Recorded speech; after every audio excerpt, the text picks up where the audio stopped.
Sometimes I feel like a failed Mexican woman. I never got fluent in Spanish. I never had kids. And I never learned to make tamales. If my beloved grandma were still with us, she'd say, "See, mija, you really don't know Spanish. It's not tamales, it's tamales." So tamales are my favorite Mexican Christmas tradition. I was raised by my dad's mom, and grandma always took me to spend Christmas with her extended family. Now, back then, I didn't know that in other Mexican families, everybody makes the tamales together in a big party called a tamalada. In our family, okay, sure, the house was always full to bursting with aunts and uncles and cousins, but we all left it up to one woman to sweat in the kitchen alone, my unmarried, unemployed, middle-aged cousin. I remember my very tired-looking older cousin smearing the cornmeal masa into the corn husks and plopping in the pulled pork and red chile filling and then rolling them into little bundles to steam. But how she conjured this brujeria, this witchcraft, no idea. I only knew the part that my grandma taught me, how to eat them. Just untie the bow and unwrap the husk to reveal the fatty, doughy treat inside. A tamal, the first gift of Christmas. My grandma used to make me Mexican comfort foods like albóndigas, which is meatball soup, or cocido, beef bone soup. Okay, so I love soup. But grandma told me, "Mija, if you don't learn to cook, no man will ever marry you." I was skeptical because grandpa left grandma when I was 12. And then grandma had to go back to work and didn't have time to teach me how to cook. I mean, if I wanted Mexican food while she was off working at JCPenney, I just scrambled myself some chorizo and eggs. Divorce wasn't new to me, by the way. My dad married a parade of wives, most of whom did not know how to cook. I guess grandma never told him the rule.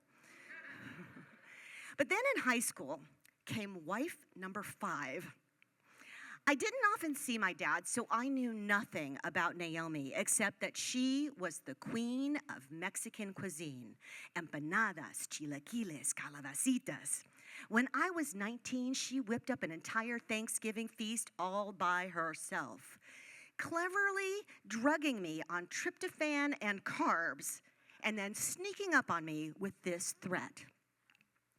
"So, Cara, for Christmas Eve, let's make tamales together." I was terrified to spend time alone with her, in a kitchen no less, where I am a total klutz. But I was more scared to say no to a stepmom. So I said, "Sure." And then, between Thanksgiving and Christmas, a few things happened. I got fired, lost my apartment, and my boyfriend dumped me.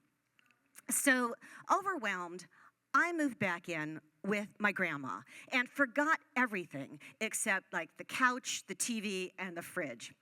Until the night before Christmas Eve, I come back late from a night out with my friends, and I see a note on the kitchen table from my grandma in her angry handwriting. "Naomi called. She said, show up tomorrow at 9 a.m. sharp, underline, or don't bother coming at all, exclamation point, exclamation point." And I am outraged. Do these people think I have no life? I have plans. Tomorrow I am winning my boyfriend back with cookies. So I decide her phrase, "or don't bother coming at all," requires translation. Either she's kidding, which means come at your convenience, or she's serious, which means screw her. So come morning, I bake snickerdoodles, not Mexican, but oh so buttery delicious. And I take them to my boyfriend, who loves the cookies, but not me anymore. So after that awkward moment, I go get my grandma and I drive her over to my dad's house at 3 o'clock. Plenty of time to help make tamales. Or so I thought, because I never learned how to Mexican. When we arrive, Dad runs to the car to warn me. Naomi is furious. He suggests I apologize. Shaking now, I slink into the kitchen where Naomi is like stirring something on the stove. Don't know what it is, just that it's not tamales. And I say, Naomi, I am so sorry. I had prepared a longer speech, but the sobs just blindside me like an asthma attack. I had a bad day. And she hugs me, sort of. It's more like she's demonstrating the proper frame for ballroom dance. It's okay, Cara, don't torture yourself. I only remember two things about dinner: silence and there are no tamales. So after dinner, Naomi says, I'm tired of this game Cara's playing. And Dad replies, Mom, let's leave these two alone. And then my grandma follows him out of the kitchen with one look back at me like she's looking at a dead man walking. And now it's just Naomi and me trapped in her little cramped kitchen nook as she says, you know, I invited you to help me make tamales as a gesture of friendship, and you not showing was a slap in my face.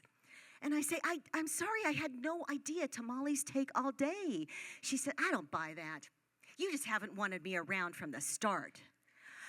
And I think, oh, we share the same fear. And so I say, I'm so sorry. It's just hard for me to get close to women. You know, the first 3 times my dad remarried, I thought this will be my new mom. And then she was gone. This only makes her madder. I'm not just another of your father's wives. I'm here to stay, so get used to it. The only thing that ends this argument is the stroke of midnight, when Naomi announces a Mexican tradition that I do know. It's time to open presents. So we all gather around the tree, my dad and my grandma ripping their gifts with forced merriment. Wow, this is just what I wanted. Naomi and I woodenly peeling paper. Wow, thanks. And then we all go to bed. Naomi refuses to speak to me for months until my grandma suggests, Mija, sometimes the best way to win people over, ask their advice. I call Naomi and ask for advice about school, career, men, anything. And she gives the worst advice, which I never follow. But I keep calling and she keeps answering. Grandma's advice was right. We developed a grudging friendship for years. And it only ends when she dies of cancer at 46.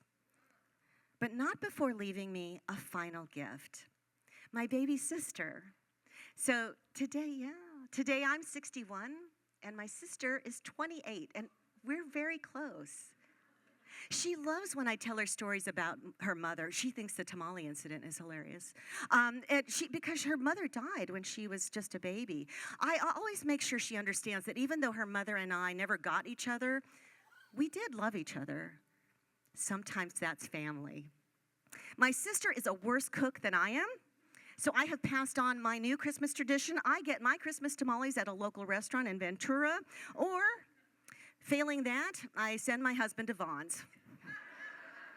I know Grandma would forgive me because, hey, you guys, I got married. And a 6-pack of Vaughn's Del Real tamales is my Christmas gift to me. Just wrap in a wet paper towel, microwave for 2 minutes, and enjoy the taste of Mexican success.